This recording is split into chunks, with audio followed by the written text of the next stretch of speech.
Sonido, todo listo y... Cool. Viri. Oh, yeah. Oh, yeah. ¿Cómo vas, Viri? Pues voy bien, voy muy acalorado. Sí. Para entender este podcast, por favor que la gente se ponga el termostato a 31 grados y que así es una experiencia inmersiva. Sí, bueno. Aquí la verdad es que yo hoy estoy menos churretoso.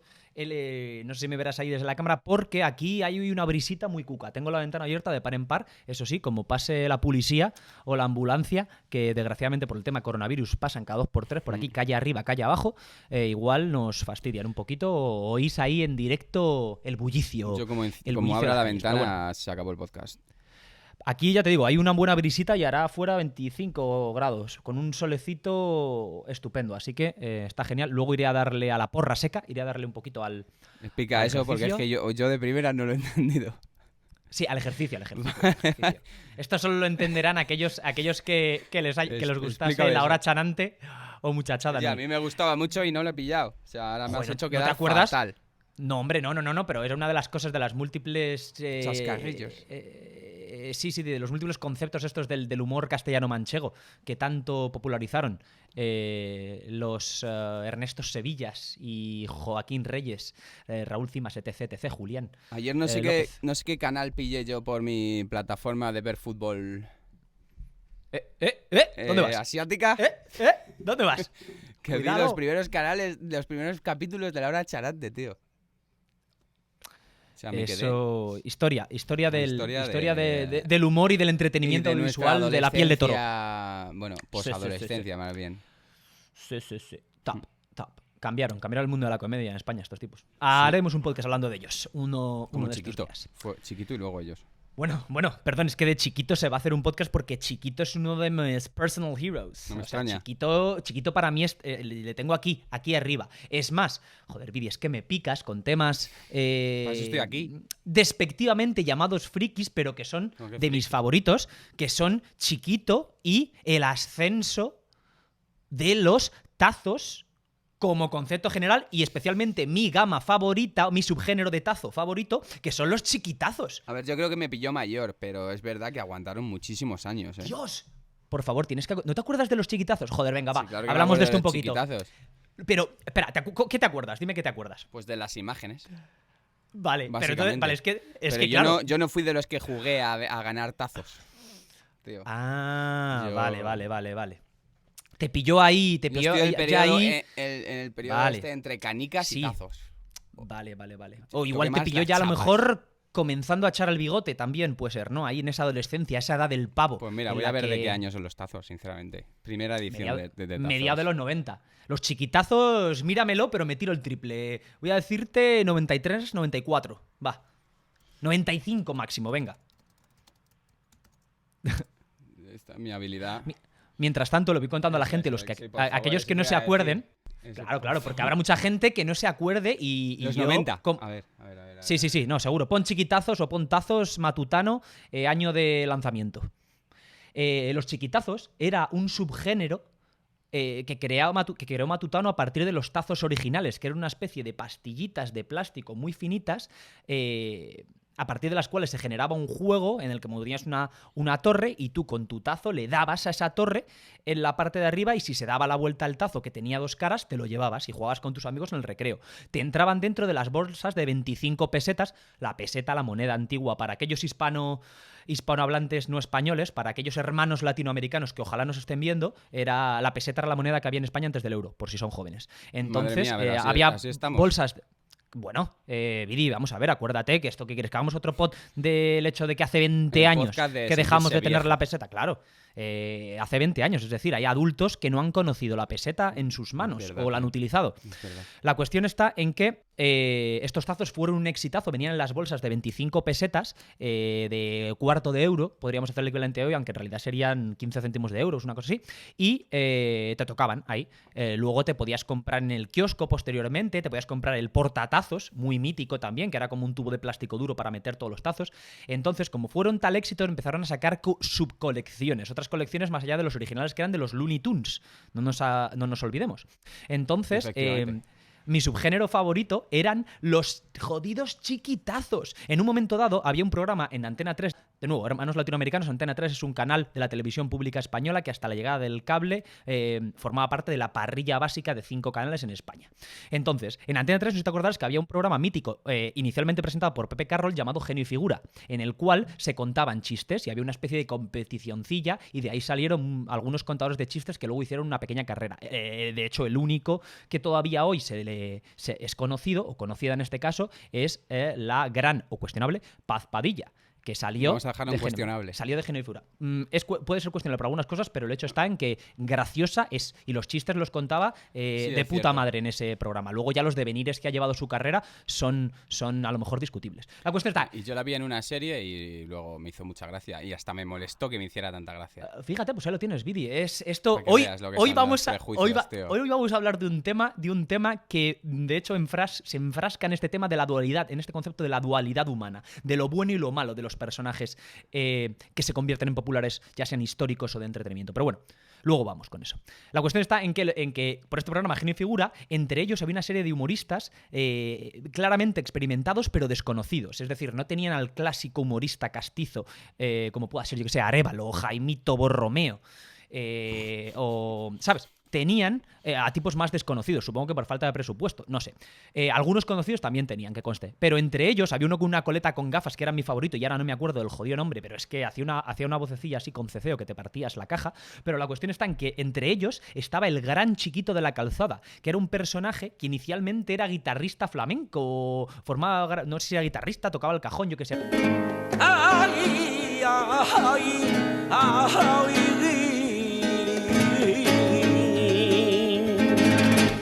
Lo que pasa es que luego el tipo, al parecer, tenía mucho salario contando chistes y hizo carrera como contador de chistes, como humorista. Ya te digo, bastante conocido al parecer en Andalucía, pero no para el público nacional de España. Entonces, ese programa le hizo explotar y la gente comenzó a hablar. Chiquito era muy especial porque no solo contaba chiste con ese salero y gracejo andaluz tan estereotipado pero existente, sino que además el bueno de Chiquito tenía su propio lingo, su propio lenguaje. ¡Al ataque! ¡Pecador!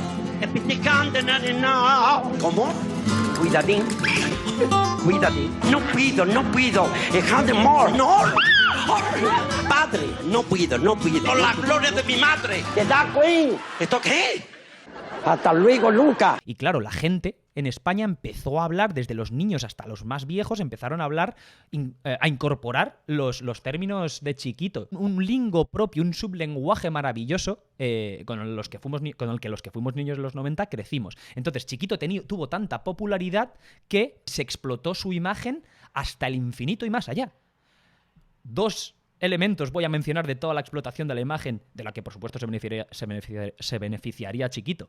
Por un lado, lo que mencionábamos, el subgénero de tazos llamados chiquitazos, que eran una colección, no me acuerdo si eran 10 o 12, que las venden por eBay, por cierto, porque he buscado para comprarla, por eso me acuerdo de todo esto también, por cierto, pues yo era un niño, me acuerdo también porque es que además hace menos de un año que lo busqué. Bueno, la cuestión está en que había una colección así muy selecta, ya te digo, de unos 8, 10, 12 chiquitazos con todos los términos de Chiquito. Estaba el chiquitazo de Fistro, el chiquitazo de Pecador de la Pradera, etcétera, etcétera. Y esa era mi gama favorita de tazos, por eso lo guardo en el corazón. El segundo dato que voy a dar un poquito, pues para terminar con la gran historia de Chiquito, que desgraciadamente falleció recientemente, es que Chiquito fue protagonista de no una, sino 2 películas consideradas por muchos historia infame del cine castizo, del cine español. Pero... Perdona, la primera es buenísima, la de Condemor. Condemor es la segunda, tío. La primera es la que es del oeste. ¿Cómo es? Chiquito, Fistro... Pues entonces tiene 3, compañero. Pecador de la Pradera. ¿Tiene Porque 3? tiene otra que se llama Papá Piquillo. ¡Ay, Dios! ¿Cómo me acordaré toda la vida? ¡Papá Piquillo! Esa sí que era un poco infame, pero Papá bueno. Piquillo, que sepas que no llegó un poco más tarde y no me acuerdo bien de ella. Dios, la estoy viendo ahora aquí ya mismo. Papá Me Piquillo. ha venido a la mente. Es así de locura todo. Joder. Voy a ver si se llamaba así. tío. Sí, no, se llamaba Papá Piquillo. Yo me acordaba de las dos primeras, que fueron como un poco las más tochas, si no recuerdo mal, que fue Aquí llega Condemor, El pecador de la pradera, que era una del oeste, rodada en Almería, y la otra que era Brácula. Claro, la de Condemor. Drácula, la caballola. ¿De qué te crees que soy un purple? Joder, tío, es que me dio muchas horas de muchas risas con los amigos esa película. Hombre, es que para mí la que alcanza el pináculo del entretenimiento, del humor y de la actuación es Brácula. Joder, Ya me te lo digo. paso muy bien con Drácula. Claro, la primera, la de Aquí ya Condemor, ruina total. Y la de Papá Piquillo. y la de que Papá Piquillo ya ni la vi. de seria, me va. Ya ni la vi, Papá Piquillo. La Olvidemos debí de toda. pillar en la tele, pero fíjate, se ha borrado de mi memoria. Pido perdón a los fanáticos más intensos que yo de chiquito, que me he olvidado de Papá Piquillo, macho. En Bueno, tío, fin. y también se te ha olvidado decir que lo que hizo que perdurase en el tiempo chiquito fue Crispin Klander. Que Joder. hablaba como chiquito, tío. Exacto, el gran Pero Florentino. adaptado. Ujú. Florentino Fernández, que aún hoy está ahí pujante en la televisión. Bueno, hoy no sé si tiene programa, pero ha tenido programas en los últimos 15 Sale años. alguno. Claro, este Florentino Fernández tomó el testigo del universo chiquito y creó, no nos olvidemos, creó personajes, no solo uno. Tenía a Crispin Klander y tenía otros 2 también. Luca Grihambeger. No obstante, algún día hablaremos de los personajes que crea Florentino Fernández, que no me acuerdo ahora del resto, aparte de Crispin Klander. Pero ahí queda. La figura de Chiquito, por lo menos, se reconoce en este podcast. Y ya te digo, como por desgracia falleció recientemente, descanse en paz, Chiquito. Los que te admiramos no te olvidamos. En este podcast se venera a Chiquito. Nos parece alguien mucho más respetable que Michael Jordan. Joder, Vidi. Chiquito no pegaba a sus compañeros. Vidi, qué triples te me tiras, Vidi.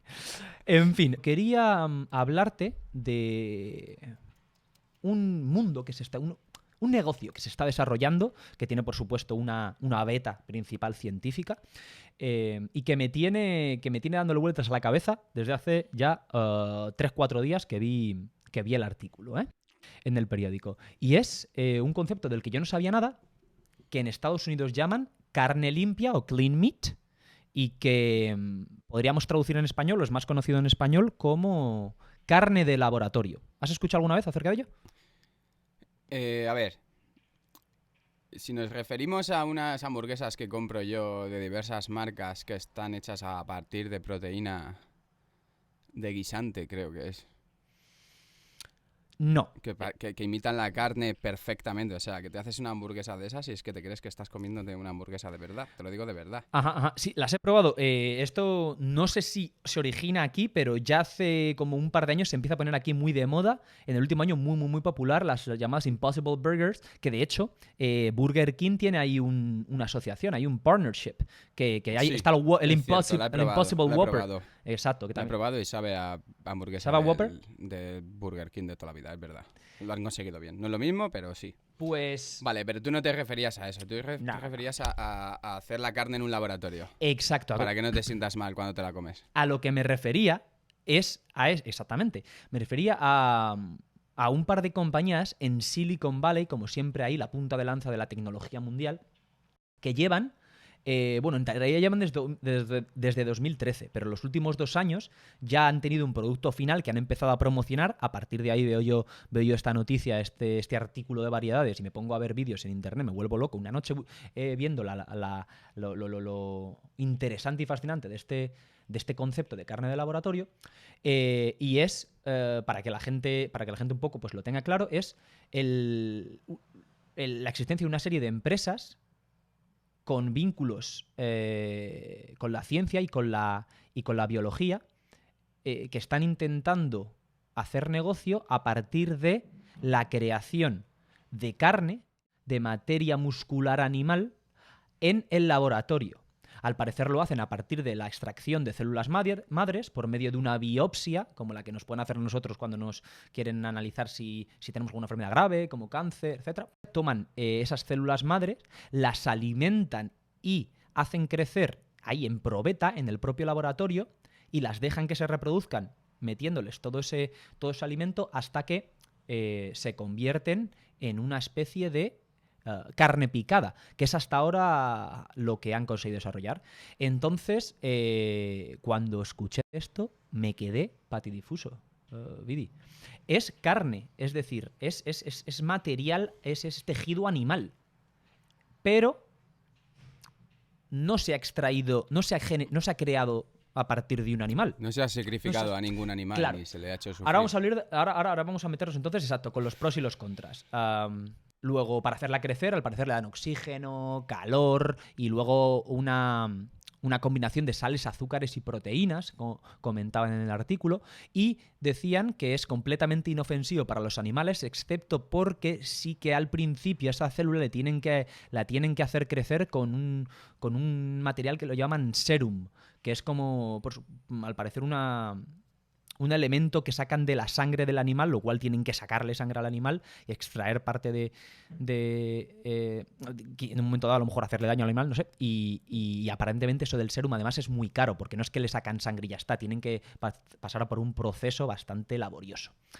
Los resultados hasta ahora son 3 que he visto en estos vídeos después y primero artículo, que son, por un lado, una empresa que hace nuggets de pollo, otra que hace carne picada similar a las hamburguesas, pero no la venden estos todavía, y por último hay otros que hacen pescado, pero hacen pescado tipo... ¿sabes el Mac pescado ese? ¿Cómo se llama? Filet fish, que lo llaman aquí. ¿Sabes cuál te digo? Sí, solo he conocido a una persona que pedía Correcto, eso. todos tenemos en nuestra mente quizá como mucho uno, esa persona rara que conocemos que pide el filet of fish, pero es algo... ¿Sabes quién es esa persona Cuéntame, rara? ¿quién es? ¿A quién conoces? Tu hermano. No te digo nada y te lo digo todo. Bueno, dejemos a esa persona Esto que nos une. córtalo, que tú luego lo escuchas. La cuestión está en que... Esos son los resultados finales que hasta ahora tienen. No, la gente que no se piense que están haciendo chuletones a partir de estas células madres. De hecho, en uno de los reportajes que he visto, comentan que una cosa es crear tejido muscular básico a partir de células y otra cosa es crear un chuletón. Básicamente, Eso te porque iba a un comentar. chuletón al parecer tiene, aparte de varios tipos de fibras musculares, tiene también tejido conjuntivo y tiene también grasas, aparte de hueso, claro. Estos son parece ser más difíciles de crear a partir de células, entonces nada parecido a un chuletón. Lo más Vale. parecido a un chuletón que hay es de que ya metiéndome en el tema de fondo lo vi, es una empresa startup de estas israelí que ha conseguido crear una especie de carpaccio, es decir, una especie de como filetito de tapa, así de tapilla muy fino de ternera. Pero vamos, que tú lo ves y nada que ver con lo que sería un entrecot o un chuletonazo de Ávila. Entonces, yo te quería hablar de este tema precisamente, bueno, a todos, porque me parece muy curioso y por lo menos digno de echarle un vistacito, pero a ti, Vidi, porque, claro, aquí se plantea una cuestión muy interesante desde el punto de vista ético. Vale, tengo varias cosas. Cuéntame, que opinar. ¿cuál sería tu opinión? La pregunta que te voy a hacer, déjame que te haga la pregunta. La pregunta que te Venga, voy a hazme la hacer pregunta. es, y luego te hablo de los 2 problemas principales que le ven esta gente que se los Vale. ven. Venga. Tú, Yo es que lo veo poco práctico. Eso de primeras te lo vale, digo. entonces, Dada la situación actual. mi pregunta sería la primera. Como persona que eres, que estás en un proceso, podríamos decir, de transición hacia el vegetarianismo, ¿no? Porque tú estás intentando, que lo hemos hablado, comer menos animales o incluso... No, de hecho ya no como carne desde hace más de un año y el pescado. me lo Correcto, hace entonces meses. estás ahí en esa transición. Pero sí como huevos y leche y todo. tipo Entendido. lácteos. Entonces, por eso eres un sujeto maravilloso al que hacerle esta pregunta. Cuéntame, Sí, bueno. tú desde el punto... El hecho está en que, aparte de lo que he mencionado, el pro principal es que pueden crear materia cárnica animal proteica sin perpetrar ningún sufrimiento en los animales. ¿Qué Vale, opinas varias tú? cosas. ¿Te parece válido o no? Cuéntame. Lo que... PETA, oh, perdón, última cosa que te digo. lo que- PETA A ver, lo a ha ver. aprobado. PIRE, no, PETA, ¿no? En España, la Asociación Esta de los Animales, que hace tantos eventos y se mete con Bueno, los taurinos. Pues esos tendrán bastante más información PETA lo que aprueba, yo, ¿eh? ¿no? Hay un vídeo. Mira, si PETA llegó a denunciar que en el World of Warcraft mataban a los animales indiscriminadamente y como deporte, Joder. a los Joder. jabalíes de pixelados, y esto les parece bien. Pero bueno, mis preguntas son, la extracción esta que me has contado Ajá. del serum, ¿se hace una vez y ya a partir de esa se puede obtener infinito? Buena pregunta. Entiendo que no. En el documental no hablan específicamente. Te dicen que es si caro. Es que si tienes una granja de bichos para sacarles el serum, estamos en las mismas, ¿me Muy bien entiendes? traído. No lo especifican. Ellos hablan de lo Vale. laborioso y caro que es obtener este serum. Porque es algo muy único. Claro. Encima, o sea que sería algo exclusivo para la gente que tenga pasta y se Bueno, lo pueda te permitir. voy a decir más, dado que te veo, has dado pie al segundo, Un nugget 15 pavos. has dado pie al segundo problema. El primero ya lo acabo de mencionar. El segundo, bueno, perdón, el primero no lo he mencionado. El segundo problema principal que ellos le ven, los que lo están haciendo, es el precio.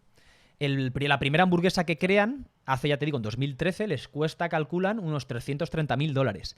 Posteriormente, los de esto ya de 2018 que he visto, hablan de que consiguieron reducir inicialmente el precio de la libra, el medio kilo de nugget para hacer nuggets de pollo, a $19.000, y lo último que hablan de reducción de precio es el medio kilo para hacer nuggets de pollo de nuevo a $7.000 la libra. Vale, pues seguimos. Obviamente, Los tres vamos a ver, productos Vidi. Vale, me has hablado de 3 productos. Unos Ujú. nuggets de pollo, una hamburguesa y pescado. Correcto. Un pescado que no sabemos qué pescado es. A lo mejor es aquí Es algo ya te genérico. digo, es como el filet of fish, es como la hamburguesa de pesca, es como una barrita de merluza. Vale, eso, barrita lo has de dicho, merluza. cierto. Como lo que nadie pide nunca. Bueno, mucha gente la barrita de merluza pescanova le gustan, o le gustaban, no sé si existen todavía. Bueno, vale. Míticas. Primero, nuggets. Hay una imitación por 4 y Ajá. pico en un supermercado. Dices la marca. Que no nos pagan, hay coño, que muchos no nos pagan. en Vidi. España. Por eso, que hay muchos en España. Hay una imitación que si tú te quieres comer unos nuggets y has dejado de comer nuggets, como le vas a echar ketchup o algo le vas a echar, ¿entiendes?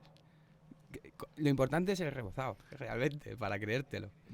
Te lo crees. Yo me los hacía al horno y te lo crees. Ya los dejé de comer porque me aburrieron. Pero esos son unos nuggets a 4 y pico, no a 300.000 euros. Luego, la hamburguesa. ¿Qué me has dicho? El otro producto es la hamburguesa. Te he dicho que hay imitaciones. Han hecho unas Sucedáneos, hamburguesas sí. increíbles que son completamente vegetales y que parece que tienen sangre.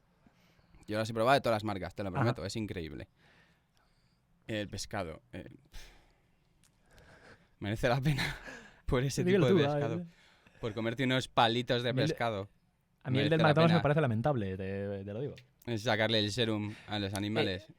Me parece demasiado dinero y demasiada investigación, demasiado tiempo para y sacarle el serum a los bichos estos, que me tienes que aclarar lo de si a partir de la gota principal todo Bueno, es te lo infinito. tengo que aclarar yo, te lo Pero tienen que que aclarar no. los de la empresa. A mí sí me que son los dices- que no lo dicen. A mí, cuando me has empezado a contar la historia, he pensado, joder, imagínate que vuelves a la barbacoa. Unos torrendos, un chuletón, una chuleta de cordero, tío. Lo que a lo mejor podría Costillitas echar yo de barbacoa, menos. Vidi. Unas costillitas barbacoa, efectivamente. Pues a lo mejor eso sí, me dices, mira qué bol de torrendos de laboratorio. Le digo, pues a lo mejor hasta me los como. Pero no, para unos nuggets o una hamburguesa que ya me los puedo comer ahora mismo, por mucho menos pasta. No, claro. no me ¿Sabes parece qué pasa? práctico. Que ese... Otra cosa es, que se me ha olvidado, otra cosa es que eso realmente te aporte, ¿me entiendes? Las proteínas Sí. de la carne. Cosa que no te hacen Esto, estos claro, sucedáneos. este es uno de los puntos fuertes de esta gente también. Ese es Que el tú al punto final fuerte estás realmente, ¿no? alimentándote de carne, de tejido animal, y por lo tanto te estás llevando ese aporte proteico. Y esas proteínas que se supone, esos aminoácidos que no existen en las De plantas. hecho, ese es el punto fuerte. Ese es el punto. Sí. Claro. Para mí. Claro. Bueno, vale. He dado ahí prioridad al tema del sufrimiento animal porque es del primero que ellos hablan. Pero quiero decir, es que por eso lo descarto yo, Ujú. ¿me entiendes? En el momento en que no hay sufrimiento animal es Te lo cuando me planteas. planteo consumir Claro. ese producto. Mi pregunta es, Pero digo, ¿qué me ofrece esto respecto a todo lo que me ofrece lo que ya hay en el mercado? Pues lo único que me ofrece es eso, el aporte sí, sí, sí. proteico. Tío. Hablan también de textura un poco, pero bueno. El nugget, al final, la textura de un nugget no es una textura de animal, de pechuguita, de pollo, de granja, Para mí de suelo. es una textura de pan Mi pregunta era, o de harina. ¿has considerado el hecho de que toda aquella gran innovación en un principio es algo tremendamente caro, pero posteriormente, cuando se empieza a producir de manera masiva, el precio se reduce hasta ser consumer friendly? Es decir, apto para el A mí consumidor. cuando me digas que me puedo hacer un chorizo a la barbacoa y hacerme un bocata, ahí ya me empieza a Claro. interesar. Si me vendes un nugget, te digo que claro, del nugget iremos al chorizo Es a que la estos barbacoa. tipos, de hecho, hablan del chorizo, porque son todos, ya te digo, los israelíes, los de Silicon Valley, americanos, etcétera. Entonces, claro, ellos hablan que lo primero con lo que van a poder hacer productos comerciables de venta al público directa son aquellos que están hechos a partir de carnes picadas, que son Eso es verdad. la hamburguesa, las salchichas y el gran chorizo patrio, ¿no? Entonces, lo mencionan. ¿Qué pasa? Que es así, tío. O sea, piensa, la primera tele, el primer ordenador, que era una habitación, le costó a la NASA 200 Sí, millones de carísimo. dólares. Por ponerte que no sé cuánto le costaría, sería mucho más probablemente, pero de la época, ¿no? De los 40. Tienes razón. Ahora tienes un ordenador Google Chrome por 149 pavetes. Dímelo tú, Vidi. Esto hay que tenerlo en cuenta en cómo funciona la tecnología y los bienes de consumo, ¿no? Pero tienen que eliminar el paso del serum, ya te digo. A partir de la gota primigenia tiene que La gota primigenia. Tiene que- La gota primigenia. conseguirse todo. Sí, claro, supongo que tendrá mucho margen de mejora. Ya te digo, está muy en pañales todo, ¿no? Está muy en pañales. De hecho, las promociones estas, los vídeos estos que al final son relaciones públicas, son un pay for play kind of thing, ¿no? Es decir, la historia se ve claramente, humildemente con los conocimientos que tengo en relaciones públicas, en marketing y comunicación, es evidente que hay ahí un procesito de relaciones públicas en el cual gente de la empresa, de la startup esta, de la empresa que está intentando sacar esta carne, empieza a ofrecerles la historia, ¿no? El artículo, el reportaje a los medios, ¿no? A Wired.com, Vice, creo que es otro. Entonces, eso se une al hecho de que todos están los últimos de todos estos están sacados en torno a 2018, ya te digo. Hay uno de 2019 primeros, creo, pero no hay recientes que te cuenten en qué estado está la evolución de este negocio. Luego, ahí hay una incertidumbre, por eso digo que está muy en pañales y que no tengo todas las respuestas, porque creo que ni ellos las tienen, que están todavía pues intentando dar con la tecla. ¿Qué pasa? Que cuando tú levantas la liebre, Vidi, es decir, cuando empiezas a darle notoriedad o publicidad a este asunto, esto puede llevar a que te entre dinerito de fondos de capital riesgo, de fondos de inversión, que es como funciona la cosa en Silicon Valley, ¿no? O con las startups, ¿verdad? Tenemos a grandes entidades financieras que tienen un porcentaje de su dinero para inversión que consideran a fondo perdido y que invierten en todas estas startups, pequeñas empresas con un negocio, o bien el modelo o bien el producto muy innovadores, que en un porcentaje muy alto al final acaban en la ruina, pero en un porcentaje ínfimo pegan el pelotazo. Y entonces estas empresas, ejemplos claros de startups, podrían ser el conocido Facebook o Twitter o Instagram, también Uber. Básicamente casi todas las aplicaciones que utilizamos, que no son servicios estrictamente tradicionales como los bancos, por ejemplo, todas esas son startups y esas todas funcionaron así. Entonces, para que se dé un Uber, tienen que haber dilapidado pasta a lo mejor en 10 o 15 empresas. Para que haya un Facebook, pues eso, lo mismo, ¿no? En fin, pero... Mira, como dato... Te quiero dar... Como dato. Dime. Dime, perdona. Luego Es que te quería dar que es... Para mí, de todo esto, no te he contado el punto más fascinante de todos para mí, Vidi. A ver, Porque sorpréndeme, este tema, ya pues. te digo, me interesó, me puse pim pam, y cuando me quedé ya cautivado fue cuando comentaron en uno de los vídeos, en el artículo no lo mencionan, el segundo problema al margen del precio. No hablan del problema del serum porque no hablan de ello como un problema. Que quizá lo tienen y no nos lo cuentan porque hay sufrimiento animal. Ahí lo dejamos, ¿verdad? Pues si no lo sabemos, lo decimos. No lo sabemos, que no es así. El segundo problema que le ven, que está relacionado directamente con la aceptación por parte del público y por tanto la comercialización, es lo que llaman el problema de la hipótesis del valle inquietante o uncanny valley. ¿Has escuchado alguna vez de este concepto? No, pero explícamelo, por favor. Que yo tampoco, Vidi, yo tampoco. Vamos a ver. El problema de la hipótesis del valle inquietante. Te lo juro, así se llama. Hipótesis del valle inquietante. Procedo, ¿vale? Procedo. Esta hipótesis del valle inquietante forma parte, se desarrolla en la antropología moderna. Es un japonés, un doctor japonés el que la esboza, y dice lo siguiente. El tipo crea, a partir de sus estudios, crea un cuadrante para explicar este valle inquietante. Ese cuadrante nos dice que cuando confluyen en la creación de elementos artificiales, como puedan ser, en este caso estamos hablando, carne de laboratorio, pero animales de peluche, robots humanoides, se produce, según este tipo siempre, desde el ángulo antropológico, se produce un fenómeno al confluir los conceptos de familiaridad y parecido humano, en virtud del cual hay una gráfica en la cual a la medida que el parecido humano sube, la familiaridad, la aceptación del propio ser humano aumenta. Pero no aumenta de manera ilimitada, es decir, en una subida, sino que en un momento dado, no saben exactamente por qué, porque a partir de esta hipótesis hay como 3 o 4 teorías, en un momento dado, según sus estudios, se produce un rápido declinamiento en esa curva, que evidencia un rechazo por parte del ser humano para con ese elemento artificial que reproduce algo natural. ¿Qué dicen ellos?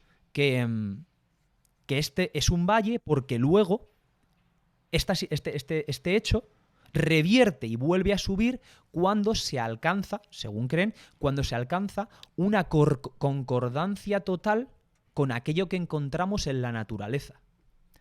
No sé si me vas siguiendo. Sí, te voy siguiendo. Entonces, ¿qué pasa? Que ellos dicen, cuando tienes un robot, inicialmente es un armatoste que tal y no hay mucha aceptación, ¿no? Pero este robot empieza a subir, dado que la familiaridad aumenta empieza y la a parecerse cada vez más a un humano. Exacto, pero llega un momento en el que el robot alcanza el ahí estrato. Es positivo. Y ahí es positivo, cuando empieza a parecerse a un humano. Cuando empieza a parecerse a un humano, desarrollar funciones humanas, etcétera, va subiendo. Pero llega un momento en el que ese robot se convierte en un humanoide y nos produce un rechazo intenso. Es lo que experimentamos, según ellos, cuando vemos la clásica muñeca esta japonesa que parece como un humano y se mueve así y la gente siempre dice, ¡uf, qué grima me da! Sí. Exacto. Esto es a lo que se refiere. Entonces, cuando se produce ese efecto grima, vamos a llamarlo nosotros aquí, en plan cuñado, como tú siempre dices, en plan a andar por casa, hermano putativo, se produce una bajada, dicen ellos, y un rechazo brutal por parte del ser humano que solo revierte cuando ese humanoide pasa de ser como de plastiquete grimoso y se convierte en algo indistinguible, que podría ser, obviamente, esto ya es como decimos, es una hipótesis, no está basada especialmente en la parte en hechos reales.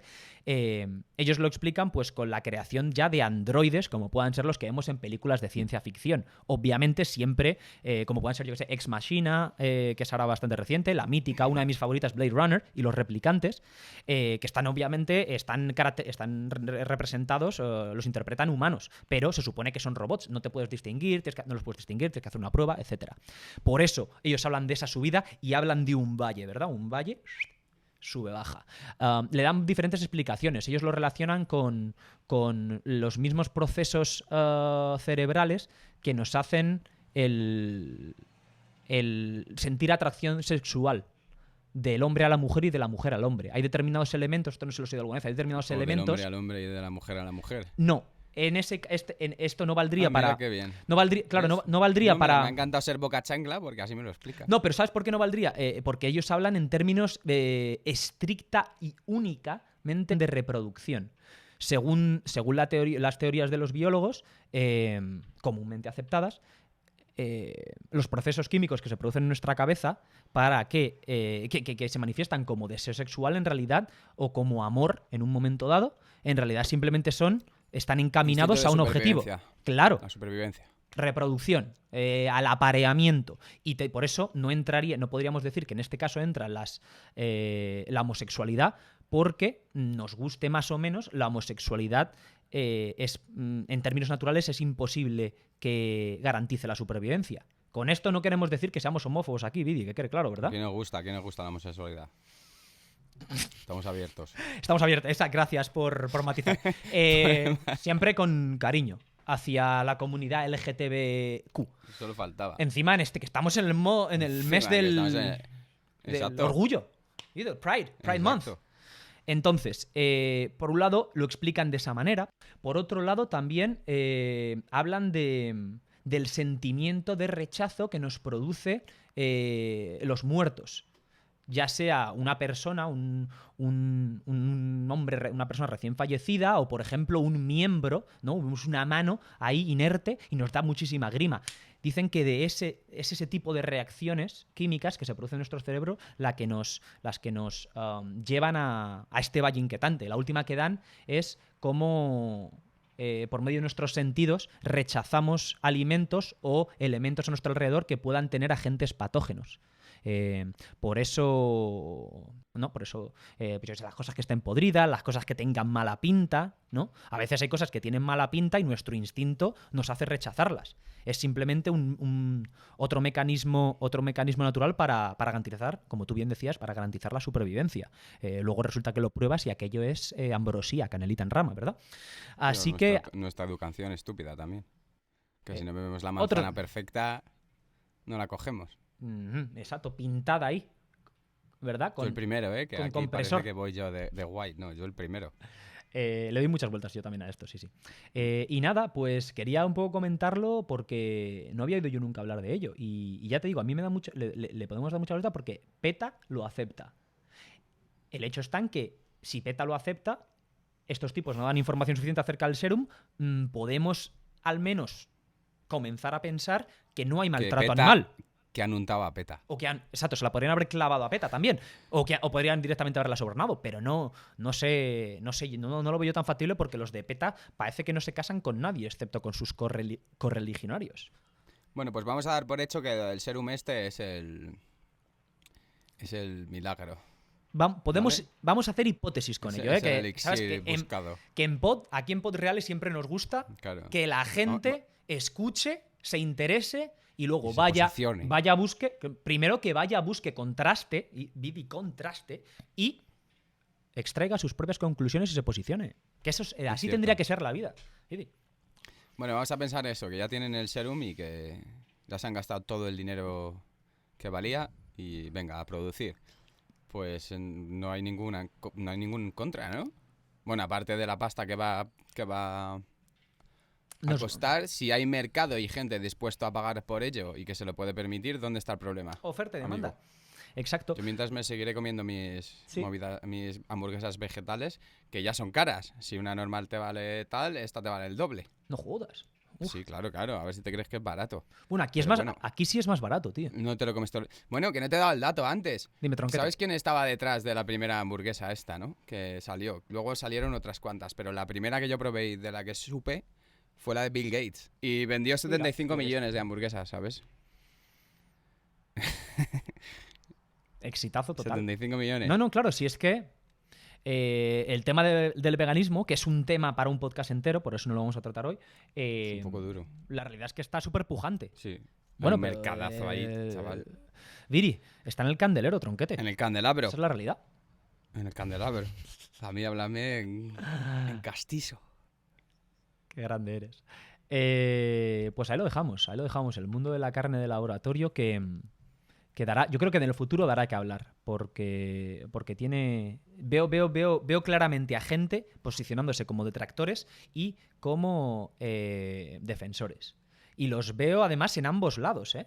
O sea, veo a veganos diciendo sí y a veganos diciendo no, pero también veo a carnívoros diciendo sí y a carnívoros diciendo Pues eso no. es que Por les eso el falta tema me información, interesa ¿no tanto, crees? que es tan rico. Bueno, es debatible, Vidi. Debatible. Yo encuentro argumentos para defender las 4 posturas. Carnívoro sí, carnívoro no. Y argumento para defender vegano sí y vegano no. A ver. Si lo piensas. Que los carnívoros también están a favor y en contra.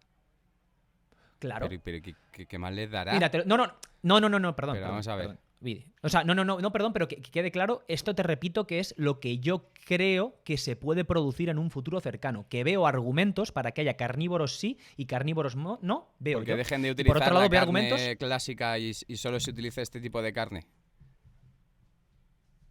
Bueno, eso no está directamente relacionado con las opiniones que pueda tener la Pero gente. porque un carnívoro va a así de decir primeras. sí o no a esto. Esta si es no la les pregunta. afecta. Esta es la pregunta. Claro. Es como el pero que me mira, viene te a voy decir a mí cómo tengo que ser vegetariano. Comiéndose chuletores todas las semanas. Al final los seres humanos tienen opiniones, Vidi. Y te voy a decir más, te lo voy a poner, pero es que mira, para dejártelo un poquito claro, te lo digo. Carnívoros. ¿Qué te puede decir un carnívoro que dice... ¿Cuál crees que es más difícil de defender? ¿El sí o el no? El no. Desde el punto de vista carnívoro. Bueno, El no. Es que el sí, ¿por qué no van a decirlo? ¿Qué más le dará? Pues sí, ¿qué más me da? Pero el no... No, bueno, el sí es, claro, el sí es fácil, El ¿no? no Dice, lo mira, dirá, esto es carne. claro, Vale. el no lo dirá El porque no. pierde la pureza, pierde la esencia, no sabe igual. Pues como no sea esa, Ahí lo tienes, Vidi. No, pues es esa que consume esa la es... otra, tío. A ver si me entiendes. A menos que dejen Bueno. de hacer la otra, se deje de producir la otra, que ya sería aquí la utopía. Y Pero solo- eso ya es llevar Bueno, más allá pues la entonces no me hipótesis, importa pero de la opinión primera... de los carnívoros, soy así de radical. Bueno, pero el hecho de... quiero decirte, Vidi, el hecho de que no te importa no significa Ya, que no tienes pueda razón. existir o desarrollarse en Es su una broma, cabeza. pero- No, lo sé. Pero me refiero que lo bonito de este tipo de cuestiones, que no nos va la vida en ello, para mí por lo menos es el ponerme siempre en el lugar del otro y el pensar, vale, si yo pienso que esto sí y soy un vegano, ¿qué pensaría el total opuesto, 180 grados, carnívoro que dice no? Y te pones a pensar y a investigar, y así es un poco como ves una perspectiva global de los temas, de todos en general. Pero tío, esto es como si hacen una encuesta para algo que afecta a las personas que miden 2 metros. ¿Qué más dará lo que opine yo, tío? Bueno, Vidi. ¿Cómo? Vidi, Pues es que esto no es me un va a tema afectar, muy jugoso. tío. ¿Pero me entiendes lo que te Proporcionalidad. quiero decir? Sí. ¿Por qué tengo que Sí, yo claro. influir en la vida de las personas que miden 2 metros si es que a mí la medida que se tome con esta encuesta o tal no me va a afectar ni aunque quiera? Bueno, a ellos sí, si quieren, ojalá se pasen a tal. Pero es que si se van a pasar de carne a carne de laboratorio, ¿dónde está el problema? Y si no se van a pasar, ¿dónde está el problema? ¿Me entiendes? Te repito que puede ser estricto decir lo que tú dices, es cierto, es así, pero les veo potencialmente diciendo cosas como esas. Eso es una aberración, el animal se cría en el campo o lo que sea, o en el campo, en el campo o en la granja, y ahí es donde de ahí es donde se debería extraer la carne, que esto es una aberración sintética. También te pueden decir que podría acabarse las especies ganaderas tal y como las conocemos. Yo qué sé, pueden construir una... y ahora me Pueden vas a construir hablar una... de que sin los toros se No te voy a hablar extinguiría yo. el toro. ¿Qué quieres que te diga, Vidi? La clásica. El toro de Lidia existe Bueno, pues por igual eso, que no sabemos está lo del creado... serum, no sabemos lo del serum, no sabemos si los carnívoros que están en contra piensan que se va a acabar la producción de carne de toda la vida, la clásica en granjas, y se va a Sí. sustituir por la de laboratorio. Que ahí hasta los podría entender, Ujú. que se la Claro. pelen los animales y lo que quieran sea el sabor. ¿Me entiendes? Sí, Que 2000 sería ya la 2000, cúspide del sí. egoísmo, yo creo, En el año 2300, ¿no? en el que sea. Pero Sí, si sí, tienes sí. las dos opciones, Ujú. es como divertirte, pero que no se divierta el otro. Sí. Otra ventaja, y ya cerramos con ello, que daban estos tipos era que la ganadería, tal y como la conocemos en 2020, en esta época de globalización en la que vivimos, es tremendamente dañina para el medio ambiente, y el crear este tipo de carne de laboratorio es ínfimamente menos dañina en términos de gasto de agua, gasto de terreno, gasto de energía y gasto de materia prima, de alimento. Que esa es otra, acaba con la industria Es ganadera. un punto muy fuerte para Acaba con la industria ganadera. De nuevo, dualidad ¿Eh? del ethos. Ya. No, la dualidad del ethos Ya humano, no lo los positivo toros, y lo negativo. el resto de ganado. Claro, ¿Eh? de algo muy positivo, para mí realmente es algo tremendamente negativo para comunidades enteras de personas las cuales viven en torno a la ganadería. En España tenemos el ejemplo claro, ¿verdad? En Estados Unidos, imagínate, con la cantidad de carne vacuna que producen. Pues eso. Pues ahí lo dejamos, para que la gente se quede ahí y piense e interprete. Interprete lo que quiera y... Mientras se come unas chuletitas a la barbacoa. De lechal, chuletita de lechal, con mollita, con dos- palito y mollita. Con los 4 deditos. Qué ricas. Bueno, perdón, Vidi, no te quiero poner los dientes largos. No, que no, me dices que ya no comes. Yo ya perdí el síndrome de abstinencia hace mucho tiempo, tío. Lo tuve, lo tuve. Joder, que sí ¿Sí? lo tuve, sí. Jodo, Ya me acuerdo de los torrendos y poco más, ¿eh? qué grande. Ay, Vidi. Otro tema que también es de esos que están ahí, A ver, calentitos. otro tema. Que viene en este caso de lo que como consecuencia de lo que se está produciendo en Estados Unidos, que hablamos hace un par de pods del tema de la conflictividad social aquí, por el racismo, por el trato a las minorías. Creo que ha llegado a España la noticia de que han empezado a derribar estatuas de líderes confederados, en su mayoría, ¿no? Efectivamente, sí, que sí, son sí, sí. que son muy ofensivas para la gente negra, porque los líderes confederados lideraban la parte del sur de Estados Unidos que en un momento dado quiere escindirse del norte y provoca una guerra civil. Sus motivos principales, pese a que haya muchos que lo intenten defender también desde ese propio sur, el motivo principal es que los estados del norte querían abolir la esclavitud y estos del sur, que tenían montada su vida y su economía a partir de la producción agropecuaria utilizando esclavos, es decir, granjas, tabaco, algodón principalmente, dijeron que mis cojones, que aquí los esclavos, los negros son inferiores y como son seres inferiores no se les debe dar la libertad y compararlos con el hombre blanco. Repito, llevo una guerra civil en la que se matan, yo sé, 700.000, 1 millón de personas, una locura. Hablaros un día de la guerra civil, que como persona que aprecia la historia, la guerra civil estadounidense es muy interesante desde el punto de vista histórico, sobre todo desde el punto de vista de historia militar, porque se producen una serie de avances tanto en la medicina militar como en las estrategias y la tecnología de armamento fascinantes. Pero bueno, no es el tema. Entonces, por eso, muchos de estos generales confederados, a los cuales se les erigieron estatuas que son ofensivas para los negros, pues han empezado a ser tiradas. Las han empezado a derrocar. Entonces, en esta vorágine de tirar estatuas, pues se ha metido algo más polémico, que es el también derrumbamiento, el también bajada, tirada, ruptura, destrucción de estatuas de Cristóbal Colón. ¿Te suena? ¿Has visto algo en la prensa española o algo? Pues no lo había visto, Ajá. Bueno, pero voy a echarle un vistazo porque me quedé un poco loco. sí, pues han empezado a intentar derruir, a intentar tirar estatuas de Cristóbal Colón, bueno, a tirar, de hecho, estatuas de Cristóbal Colón, porque aquí en Estados Unidos, en los últimos años, se ha producido un fenómeno de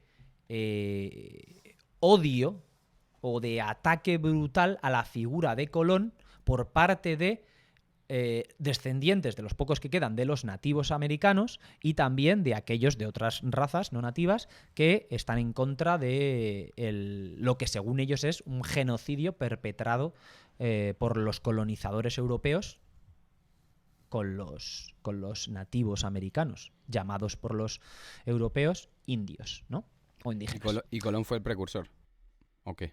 Bueno, Colón, primeramente hablemos de por qué la estatua de Colón está eso ahí. Es lo que quiero quiero saber, Claro. ¿por qué lo centralizan en Colón? No es que yo ¿Por qué? esté emitiendo un Te juicio cuento. de valor. Ajá. Te cuento. La figura de Colón, o sea, las estatuas de Colón, primero, están ahí, están en muchos lugares de Estados Unidos por dos motivos. El primero es que recientemente, a principios del siglo XX, con la llegada de hordas de inmigrantes italianos, principalmente del sur, del antiguo reino de las dos Sicilias, es decir, la zona de Nápoles, la Campania, la Calabria y Sicilia, estos inmigrantes italianos fueron tratados como ciudadanos de segunda, directamente pues segregados y minusvalorados, y como consecuencia ellos empezaron a buscar un valor identitario que los conectase con Estados Unidos y con las Américas, que les permitiese entrar a formar parte del grupito, ¿verdad? Entonces, allá por los años 20, recurren a la figura de Colón. Como la mayoría sabemos, Colón, pese a que no hay certeza absoluta de dónde nació y se crió, los historiadores están en su mayoría de acuerdo en que nació y se crió en Génova, exacto. Que para empezar, Génova no era Italia per se, porque la historia italiana es más compleja que eso. Entonces, pero bueno, está lo que soy Italia al final. En realidad era una ciudad-estado. Italia estaba dividida en ciudades-estados y en república, en pequeñas comunidades autónomas, si se quiere, en pequeños territorios, más grandes que ciudades, que peleaban entre ellos y que tenían dinámicas de políticas, de intercambio económico, de poder, con guerras y con lucha, etc. Bueno, entonces toman a Colón y lo eligen para ser el símbolo, ¿no? El símbolo que conecta a América con Italia. Y que les permite a ellos un poco tener ahí territorio moral para convertirse en parte de la nación estadounidense de la que todos los inmigrantes vienen y se unen para crear un nuevo modelo de sociedad, ¿no? A esto además también se le une que la primera biografía moderna de Colón, que la publica un tipo llamado Washington Irving, al parecer, la primera en inglés, en lengua inglesa, pinta la figura de Colón, pues no precisamente real, sino más adornada, más fantasiosa y más novelesca, que no cuenta, solo cuenta lo bueno y encima lo exagera o lo adorna y deja un poco de lado lo malo, que lo tiene también. Entonces, esto se une al hecho de que Estados Unidos, a partir del siglo XIX y especialmente el XX entero, lleva a cabo una política internacional para con sus vecinos americanos de un claro y fuerte imperialismo. La llamada Doctrina Monroe, de la que podríamos también dedicar un podcast entero, que decía, por parte del gobierno federal estadounidense, se resumía con la máxima América para los americanos. Los estadounidenses desarrollan en el siglo XIX, sus teóricos desarrollan una idea del destino manifiesto que tienen los estadounidenses para liderar al mundo y, por tanto, es perfectamente normal que a sus vecinos del sur pues los dominen, los subyuguen y los influencien a placer, porque es su destino, que se lo ha dicho Dios. No sé si te suena esto. Si no te suena, pues es básicamente lo que ha dicho todos los jodidos imperios que ha habido en la humanidad. En fin, el español, por supuesto, como el resto. Entonces, esos dos hechos hacen que muchas estatuas se erijan en todo el territorio estadounidense en el siglo XIX y XX. Y que luego, además, nombren muchos territorios. Al final hay como 20 y pico ciudades y pueblos en Estados Unidos que se llaman Columbus. La capital de Ohio es Columbus. En Virginia la capital creo es Columbus. Donde está Washington es el distrito de Columbia.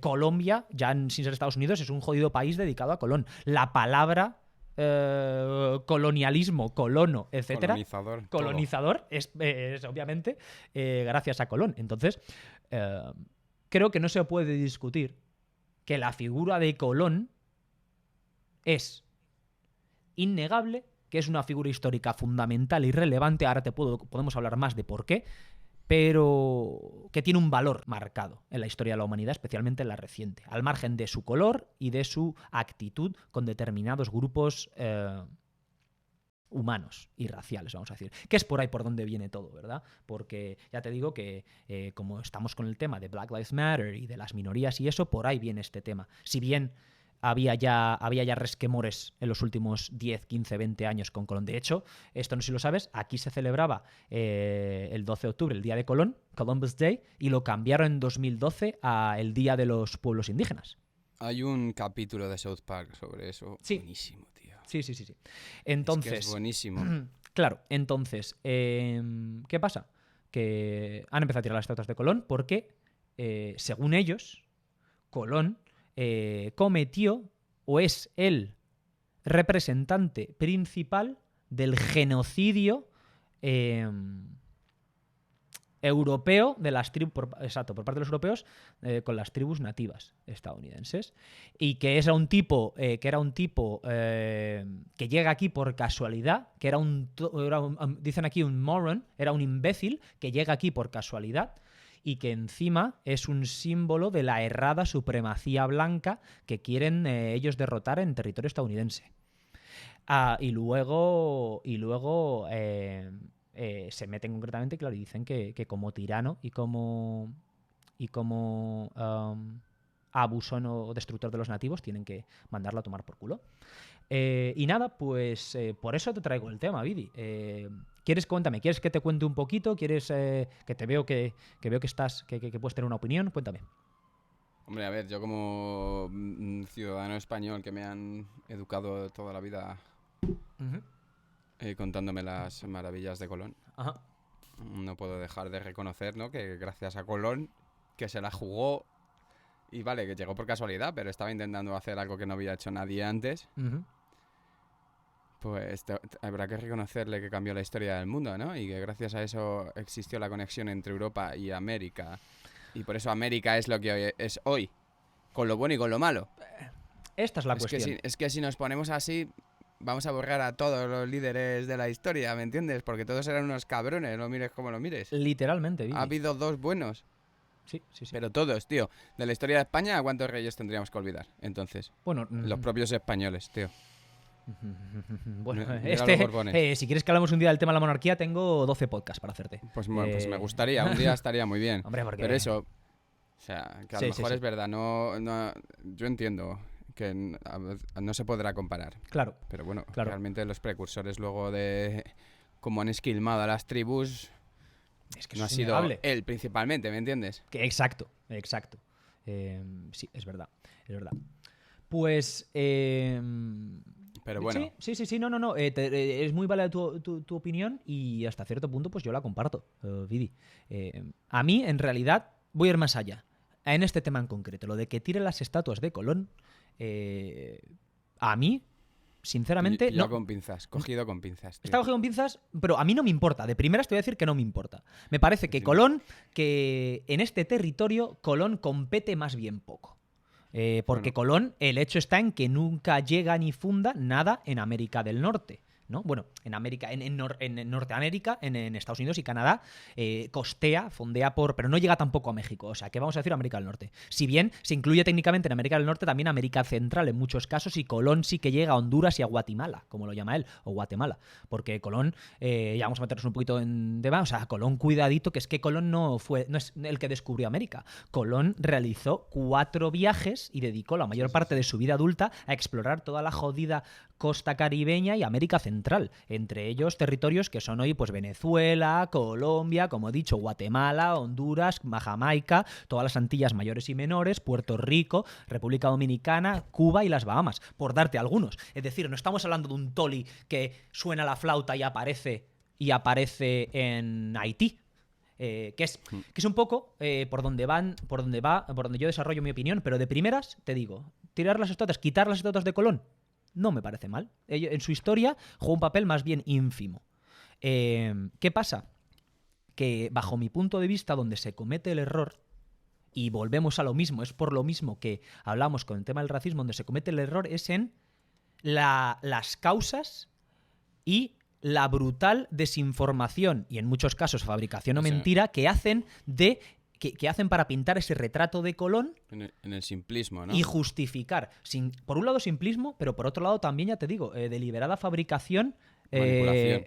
Y mentiras, siempre también intento pensar que es desde el punto de vista de la ignorancia, porque claro, al final es lo de siempre, Vidi, como con el tema del racismo. La cuestión está aquí que los americanos se confluyen un par de problemas ahora mismo, que te los voy a dar rápidamente. Por un lado está que el tema del coronavirus tiene a mucha gente sin trabajo y a mucha gente crispada, mi querido Vidi. Entonces, eso hace que la gente esté, pues ya te digo, aquí con los nervios a flor de piel y con los sentimientos, porque es una cuestión de sentimiento, que ese es el problema. Se parte de los sentimientos para darte los hechos y crear opiniones a partir de ambos elementos, y creo que es un error. Por un lado tenemos eso y por otro lado tenemos la sociedad 2020, Vidi, lo que hablábamos, que es que a ellos en realidad no quieren no quieren tener una visión holística o global de lo que se produjo en esos primeros viajes de Europa a América. Ellos quieren el post de Instagram, ellos quieren el Twitter, quieren sus 240 caracteres o 480, porque es que hay que hacerlo ya, hay que hacerlo para ayer. Yo lo quiero ya aquí en mi teléfono, quiero hacer el vídeo de 3 minutos con 4 mensajitos rotulados y unas cuantas imagencitas que te pinten toda la historia, que lo necesito para mi TikTok, que quiero que LeBron tiene que sacar el vídeo. Vamos, LeBron, sácame el vídeo que tengo que opinar y no tengo tiempo para leerme el temita, ¿sabes? A ello además se le une que los medios de comunicación, que tendrían que ser precisamente ese embudo que te toma toda la amalgama de datos, informaciones, opiniones, cuentas, etcétera, y por un trabajo riguroso de investigación que lleva tiempo y esfuerzo, destilarte todo para darte una visión, si bien nunca objetiva, porque es imposible la objetividad, una visión de ambos lados del espectro, de ambos lados de la valla, que te permitan a ti extraer tus propias conclusiones. Pero ¿qué pasa? Que los medios hoy, desgraciadamente, y cada vez más, son un negocio basado en el clickbait. Es decir, en darle al cliqueo. Y dime tú, ¿qué te hace a ti, qué genera a un ser humano de manera instintiva más ganas de cliquear? ¿Colón era un terrorista o Cristóbal Colón como titular? ¿Colón era un terrorista o Cristóbal Colón era un personaje tremendamente complejo del cual no sabemos mucho, que hizo muchísimas cosas que son buenas y malas y que como consecuencia se debe analizar además con perspectiva histórica y se debería hacer un estudio global para poder determinar si es bueno o malo y aún así no se podría Bueno, si hacer? es ese titular directamente no entra, Alex, tío, pero te entiendo lo que quieres decir. ¿Sabes? Perfectamente. Esto es una exageración. Siempre estamos aquí hablando un poco desde la chanza ya, porque al final tienes que reír de Sí. este tipo de cosas. El clickbait es lo peor, tío. Claro, Es entonces, cierto. al darse esos hechos, pues se dificultan mucho las cosas, Vidi. Y a mí personalmente, como soy como me gusta la historia y me divierto mucho, y en su momento me leí los diarios de Colón, me leí la breve relación de la destrucción de las Indias de Bartolomé de las Casas, que es otra de las cosas que también pues me encabrona un poquito, porque toman 4 datitos de Bartolomé de las Casas para construir la leyenda negra española, de lo que hablaré luego a lo mejor un poquito, a ver si me da tiempo. Entonces, esto es lo que se produce. Y creo que está tremendamente errado. Y voy a ir punto a punto de por qué hay errores. El primer punto y principal por el que hay errores es cuando se dice la frase: Colón era un hijo de puta porque era un genocida. Ahí ya, de momento, pum, las alarmas te saltan. Y digo, pero bueno, vamos a ver. Vamos a ir pasito a pasito aquí, gringoide, colorado sin colorear. Vamos a ver. Explícame, el primer error fundamental. ¿Qué significa genocidio? ¿Te has ido al diccionario a buscar lo que significa genocidio? ¿Te has ido a la definición que da la Organización de las Naciones Unidas sobre genocidio? Porque si lees esa definición y luego te vas a comparar los datos que tenemos de Colón, escritos de su propia mano, si bien sus diarios se pierden y luego los diarios se pierden hasta hoy, no existen, y lo que tenemos son las transcripciones de cuando sí existían, precisamente la más famosa de Bartolomé de las Casas, que lo hace póstumamente, es decir, Bartolomé de las Casas, que es uno de los elementos aquí de disyuntiva que tengo en esta gente principal, es que el jodido Bartolomé de las Casas no conocía a Colón, Vidi, es decir, no llegó, es coetáneo de Colón 4 años. ¿Me explico? Colón muere en 1506 y Bartolomé de las Casas empieza a desarrollar los temas para escribir la breve relación de la destrucción de las Indias, que se publica en 1552 y él la termina de escribir en 1542. Es 1508 cuando empieza con esto. O sea, Colón llevaba 2 años muertos y él no había convivido ni un puto día con Colón. Pero bueno, sí que es cierto que el padre de Bartolomé de las Casas, Pedro de las Casas, si no recuerdo mal, viene en el tercer viaje de Colón. Ahí de fun fact, ahí para nuestra fanaticada. Entonces, ¿qué pasa? Bueno, es muy relativo, es esencialmente una falacia, Vidi. Si quieres te leo la definición de genocidio que da, ya te digo, la ONU. La clave para entender el concepto de genocidio, punto 1, que el concepto de genocidio es un concepto contemporáneo, moderno, concretamente de 1944, si no recuerdo mal, que esboza un sociólogo, psicólogo, filósofo. Entonces, ¿qué pasa? Que ya íbamos mal, porque una máxima que se tiene en la ciencia histórica a la hora de analizar hechos pasados históricos es la llamada perspectiva histórica, que se resume en tienes que analizar los hechos que tratas de entender del pasado desde la perspectiva o desde la manera de vivir, de entender, desde el ethos, desde la idiosincrasia que se tiene en la época en la que se producen. Porque si no, obviamente, siempre que analices a lo que se llama en la piel de toro en España, a toro pasado todos somos Manolete. Lo habrás escuchado alguna vez, ¿no? Es decir, si yo hoy en 2020 me pongo a juzgar de manera precisa, ético-moral, las actitudes que tenían los neandertales, me voy a encontrar con que el ser humano es un ser inmundo y miserable que no merece estar en la faz de la Tierra. Claro, como lo del esclavismo que hablamos el otro día, que ha habido esclavismo hasta hace 3 días. No, hoy en Libia, Vidi, se están vendiendo a me refiero hermanos aquí, afroamericanos. me refiero aquí en africanos. el país, en los España. países desarrollados, en España. Sí. Es eso. Entonces, ¿qué pasa? Que ya vamos mal por ahí utilizando el término genocidio, pero es que además, para continuar, el concepto de genocidio implica intención, es decir, una específica voluntariedad en destruir, en destruir, en aniquilar determinados grupos raciales, étnicos o religiosos por los motivos que sean. Pero hay intención, es decir, yo a este grupo, vamos a decir un ejemplo absurdo, yo a los pelirrojos los quiero aniquilar. Esa es mi misión, es mi idea y voy a ello y a todo pelirrojo que veo le corto el cuello. Eso sería un genocidio. Intención, voluntariedad, deliberación. ¿Sí? Sí, pero por motivos religiosos, políticos. Claro, los motivos. O raciales. O étnicos. Exacto. Entonces, luego ya lo que. Cuando nos ponemos a analizar la vida y obra de Colón, que tenemos afortunadamente bastante información, ¿no ves? ¿Ves asesinatos? Sí. ¿Ves tiranía? Sí. ¿Ves actitudes cuestionables? 100%. Pero perdóname, genocidio no ves. Y quiero aquí, además, hacer una pequeña ampliación, no solo sobre Colón, sino sobre todo sobre la colonización española, que creo que es muy importante hacer, especialmente si nuestros hermanos latinoamericanos, o mis hermanos latinoamericanos, Vidi, nos están escuchando, es esa idea que se tiene todavía por ahí en algunos lugares de que los españoles cometieron genocidio con los indios. Que es muy importante, esa es una idea que tiene directamente que quedar anulada. Y te voy a decir por qué, pero no porque yo lo diga o porque yo pueda pensar que, por cierto, quiero que quede aquí claro, Vidi, esto no sé si te comento en alguna ocasión, pero yo no me siento particularmente español. Yo creo que soy un habitante del planeta Tierra porque no creo en las naciones creadas por los hombres. Pero... Lo sé. Lo has dicho ya, de hecho. Entonces, desde esa perspectiva lo digo. O sea, que es que me la suda, que si los españoles hubiesen cometido genocidio, pues serían unos genocidas. Y no pasa nada porque hay genocidios en España, habría genocidios en España, los ha habido en Oriente Medio, en Asia, en Alemania, en las Américas. Es la historia de la humanidad. En África, por supuesto, es la historia de la humanidad. ¿Sí? Pero no es el caso. Y te voy a decir, ¿quieres saber por qué no es el caso, mi querido Vidi?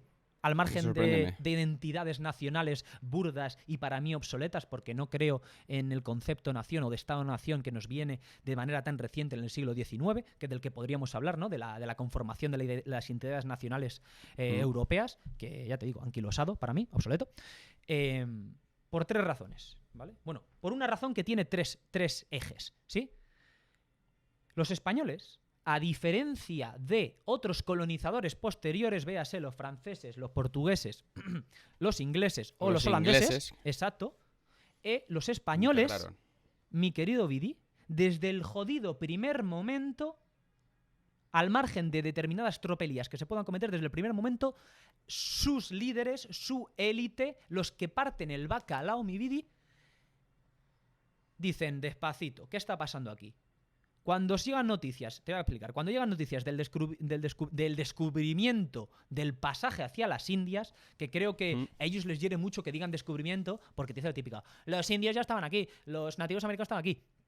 100%, 100%. A mí me gusta hablar de revelación, porque en realidad uno de los valores principales de Colón, que es de lo que se olvidan, es que Colón no fue el que descubrió. Colón fue el primero que, si se quiere decir, tuvo los huevazos así de tirar, no solo de hacer el viaje, Vidi, de ir y de volver para contárnoslo. Sí. Es decir, sabemos, existen pruebas, y esto es verdad, de que tanto pueblos escandinavos llamados generalmente vikingos, como comerciantes africanos o del imperio mandinga, en lo que es hoy Mali, hay vestigios, hay pruebas que nos hacen pensar que llegaron a costas americanas. El problema está en que o bien no volvieron directamente, o si volvieron no sabían ni dónde estaban ni qué había pasado y jamás lo contaron. Entonces, Colón es el primero que va y vuelve para contarlo. Pero es que no va una vez, no va dos, ni va tres, va 4 veces. La primera especialmente importante porque primero va por una ruta siguiendo los vientos alisios y luego lo que demuestra que era un navegante por lo menos mega jodidamente top es que regresa cogiendo corrientes diferentes, coge los vientos del oeste y sigue una ruta opuesta a la que había seguido antes, pasando ataque de gota que lo deja tarambana para el resto de su vida y además 2 tormentas que casi destruyen los 2 barcos que les quedaban maltrechos porque la Santa María encalla en las costas de Cap Haitien en lo que es hoy Haití. O sea, no estamos hablando, y ahí ya un poco pues te dices, joder, es que mando, pues no estamos hablando de un imbécil que llegó por casualidad. Vamos a ver, ¿habéis visto alguna vez lo que es un puto sextante? Que me digan estos que es un imbécil si saben utilizar un sextante. O sea, es un artilugio, un artefacto cachivache, ¿sabes? Que tienes que mear sangre para entenderlo y utilizarlo. En fin, pero bueno, la cuestión está en que el tema genocidio no es tal ni con Colón ni con los españoles, porque en 1493, a la llegada de Colón, rápidamente desde Roma, el Papa escribe las llamadas bulas alejandrinas, es decir, una serie de escritos, de cartas, en los cuales lo primero que dice es que lo que se descubra va a España. Que eso luego genera una polémica con Portugal que se resuelve con el Tratado de Tordesillas en 1494. Sí, trazando una línea y esto para ti. Exacto, esto para 370 leguas desde Cabo Verde, es portugués, de ahí para allá, español. Entonces, en las bulas alejandrinas, aparte de decir eso, lo segundo que dice es: los indios, los indígenas, son siervos de Dios, son seres humanos con alma y que tienen que ser, por tanto, cristianizados. Yo no soy católico, Vidi, luego no estoy aquí defendiendo a la Iglesia Católica, que no me la podría suar más y que de hecho se le puede hacer 200 millones de críticas hasta hoy. Podemos hablar mucho de ello, pero no. Pero vamos a ver, esto no quita el hecho que la carta, las jodidas bulas alejandrinas, es que lo pones en internet y es que están ahí para que las leas. ¿Vale? Ese es el primero. No obstante, con eso, pese a que se produce en 1492, los españoles, por supuesto, van a un territorio del que no conocen nada, todo lo que le había prometido Colón, que era, hasta cierto punto, un charlatán y un vendehumo, se encabronan, ahí habrá luego muchos problemas de los que hablaré ahora brevemente, y cometen todo tipo de actos lamentables y que son juzgables, o sea, lo peor. Estamos hablando de asesinatos, de violaciones, entre ellos se roban, bueno, en fin. La cuestión está en que ese es el primero. El segundo, no contento con esto, dado que la conquista llegan a la corona española desde casi el primer momento, actos de insurrección por parte de los primeros que llegan, de los hombres de los peones rasos o marineros rasos de Colón, o la gente que llega en sus barcos en esos viajes. Al llegar estas informaciones de que están liando la parda, por falta de mejor término, los reyes españoles continúan adscribiéndose a lo que dice el Papa y diciendo que los indios deben de ser tratados como iguales y evangelizados para ser siervos de Dios y de la corona. Además, Vidi, van más allá y crean una serie de leyes, llamadas las leyes de Burgos en 1512, en las que se estipula con total precisión y con una voluntad tremendamente y sorprendentemente moderna de darle derechos a los nativos. Y además se establece un sistema de lo que llaman requerimiento y encomienda que debe regular todas las actividades que tenga un jodido español en territorio del Nuevo Mundo. Es decir, no se mueve ni un puto dedo si no se siguen estas leyes. El requerimiento consistía en leerle a los indios toda la información. Obviamente esto es algo lamentable porque el indio no hablaba español, no hablaba castellano. O ¿sabes? Pero antes de entrar en relación con tratos, en hablar con el indio, se le tenía que leer de dónde venían, quiénes eran, quién era su rey, lo que ellos pensaban de la región y por qué estaban allí. Para evangelizarlos, ¿no? Y punto 2, que es más importante, incorporaba la encomienda, el sistema de encomienda, que es un sistema básicamente de vasallaje feudal, en el cual hay unos siervos y un rey, y entre medias una nobleza que lo gestiona, ¿sí?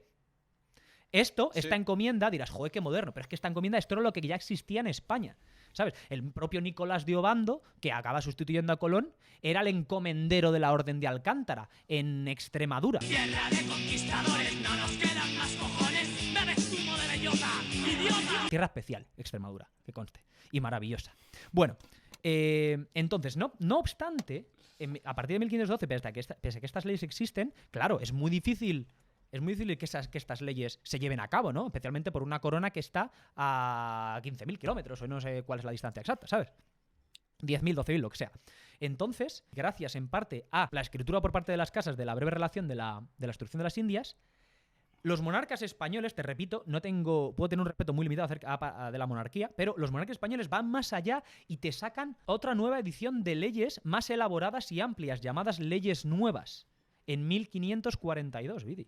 O sea, estamos hablando ya del tercer documento vinculante monárquico oficial por la jodida gracia de Dios, en el cual se da aún más derechos al indio, y de hecho hay muchas cosas que las leyes de Burgos no contempla, porque por ejemplo la ley de Burgos no deniega directamente la esclavitud del indio, tal y como no lo hace en España. Tú no sé si sabrás que en Europa se podía esclavizar por varios motivos, como pudieran ser el canibalismo, como pudieran ser la guerra justa. Es decir, si ganas la guerra, lo que queda por ahí, las mujeres que violes, que queden vivas, los niños que no mates y los hombres que se rindan, esos son esclavos, si no los ejecutas. Esto es el común en África, Europa y Asia en la época. ¿Sí? Sí, joder.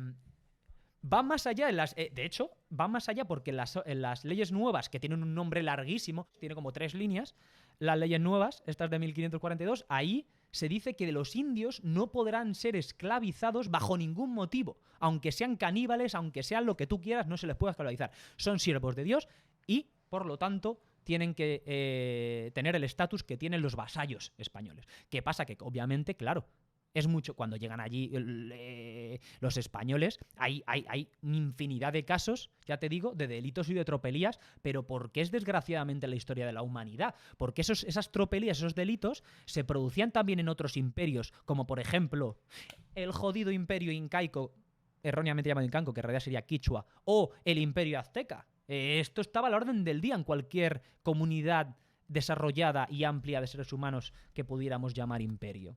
¿Sí? Entonces, mientras tanto, por cierto, tenemos a los portugueses, los ingleses allí, pues, haciendo su colonización a su manera, haciendo lo que se les pone en la punta del nabo, que lo pueden hacer también, pero no hay ningún tipo de voluntad por legislar y por hablar de derechos y de manera de ejecutar la colonización a ese nivel social, que es por lo que vemos la demografía que vemos hoy en los territorios de la Nueva España, que hoy son naciones independientes, y en los territorios que son hoy Estados Unidos y Canadá, ¿verdad? Por eso se produce ese mestizaje, porque claro, desde el origen es muy diferente lo que se quiere hacer. No hay, por supuesto, lo primero es el oro y las riquezas. Eso no hay ningún problema porque, repito, es la historia de la humanidad y es la realidad. Aquí el oro, ¿dónde está lo primero? Porque Colón tenía más deudas que yo que sé y tenía que justificar. De hecho, la figura de Colón es muy cuestionable porque en un momento dado intenta tantear a los reyes qué opinan de esclavizar a los indios. Es decir, envía a 500 indios, los coge y los mete en un barco y se los envía mientras está explorando en el segundo viaje. Se los envía la reina católica, que se encabrona de tal manera, se los envía de vuelta y acaba enviando a Francisco de Bobadilla para que viese allí lo que está pasando.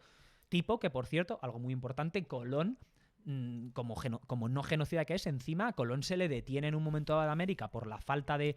Porque la realidad está que Colón era un gran navegante pero un pésimo gobernante. Y como tirano y ambicioso que es, pues le lleva a cometer hechos deleznables, como pueda ser cortar narices y manos a indios y a españoles, a ambos. ¿Sabes? Lo que pasa es que la gente aquí en Gringoland solo te dicen que se lo hacía a los indios, no te dicen que se lo hacía a los españoles. Que de hecho, porque se lo hiciese a los españoles, es por lo que la reina, aparte de por llevar a los indios, se encabrona, manda a Francisco de Bobadilla, el cual hace un informe que lleva a que Colón sea detenido con sus hermanos y su hijo y llevado con cadenas, con grilletes, a España a ser juzgado por los reyes. En ese juicio, aparte de meter en la cárcel por 6 semanas, que es lamentable que solo se lleve eso, pero además lo importante es que pierde todas sus posesiones y Colón es destituido como virrey, se cuestiona su identidad como el almirante de la mar océana, ese título tan rimbombante que le dan, y se le reduce... Muere en la ruina, además.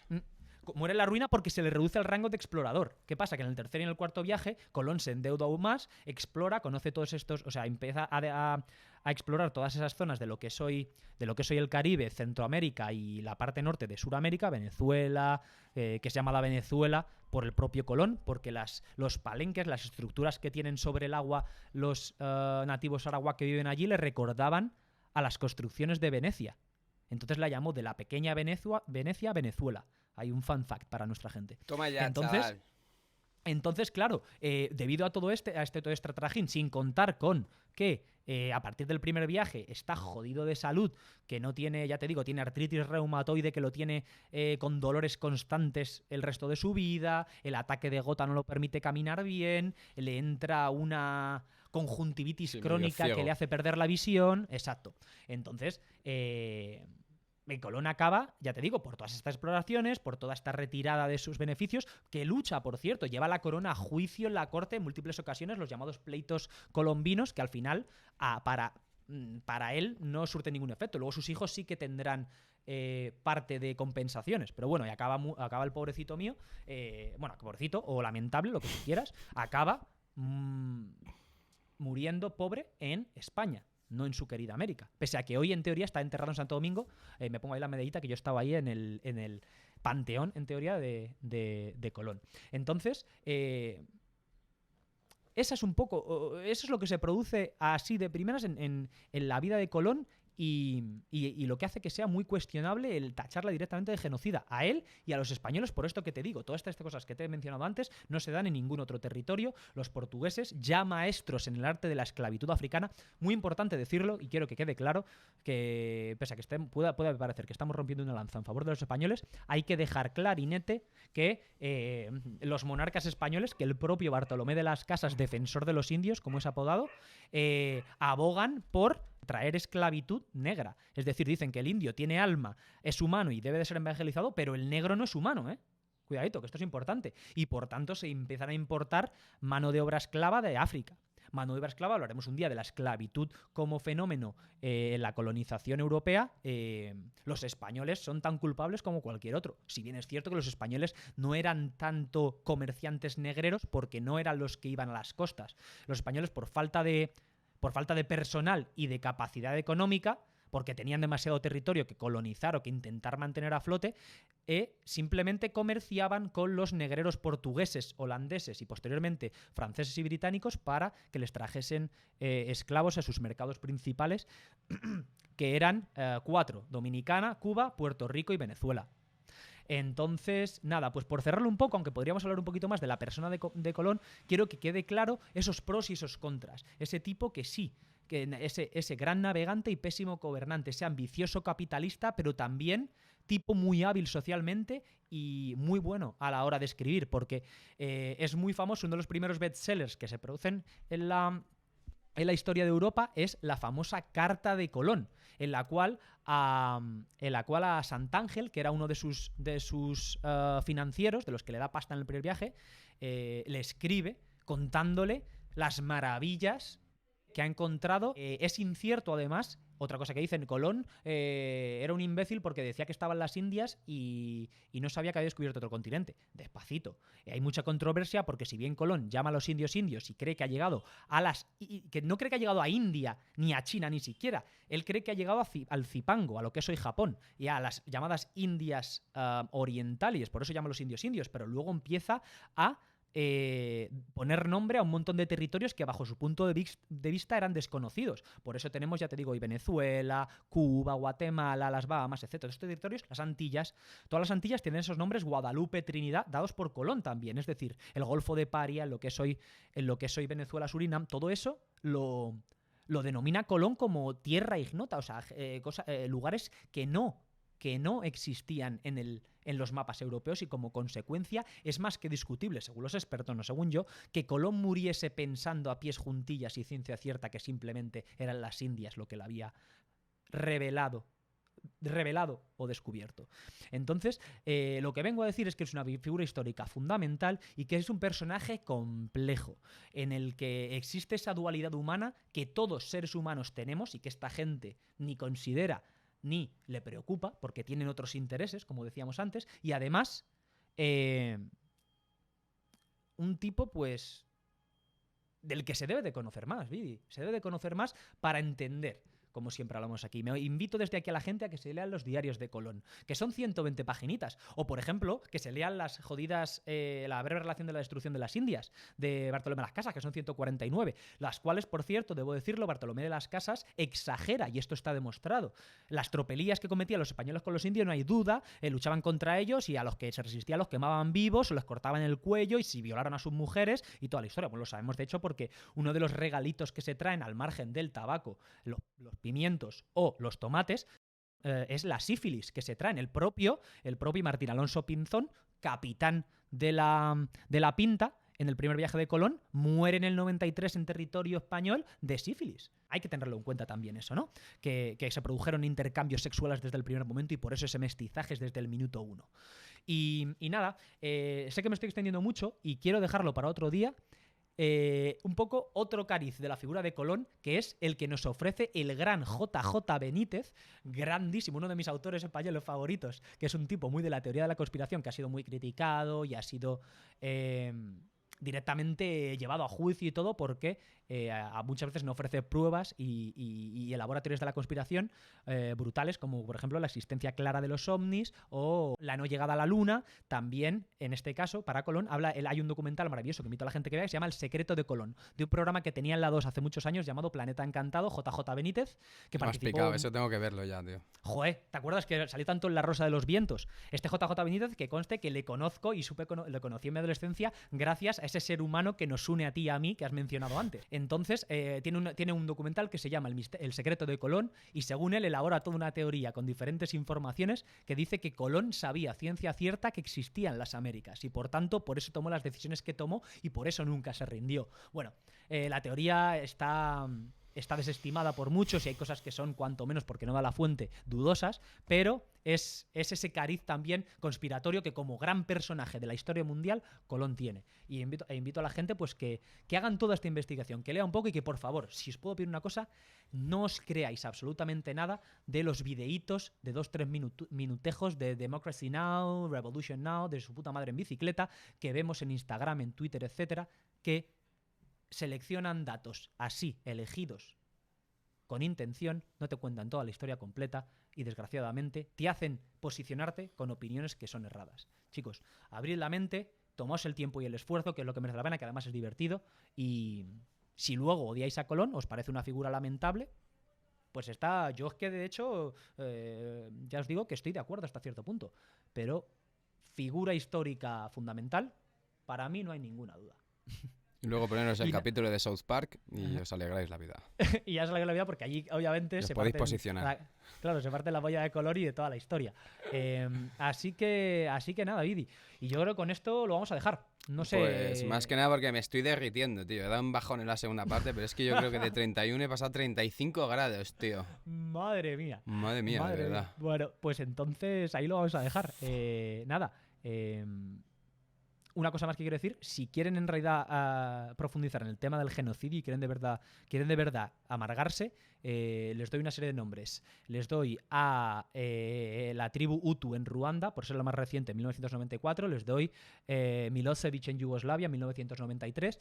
Les doy Enver Pasha en 1914 en Turquía, o les doy el tan conocido Adolf Hitler en la Alemania nazi entre el 30 y el 45. Si de verdad quieren saber lo que es un genocidio, les invito a que vayan y vean eso. Y eso se lo diré también a los Gringolandios que me encuentro por aquí, sea cual sea el color de su piel, para que un poco tengan una opinión más global y formada. Y con esto, Vidi, nos despedimos. ¿Te parece? Pues digamos adiós. Bueno, muchachos, como siempre os decimos aquí, llevad cuidado, tronquetes, y nos vemos en el próximo pod.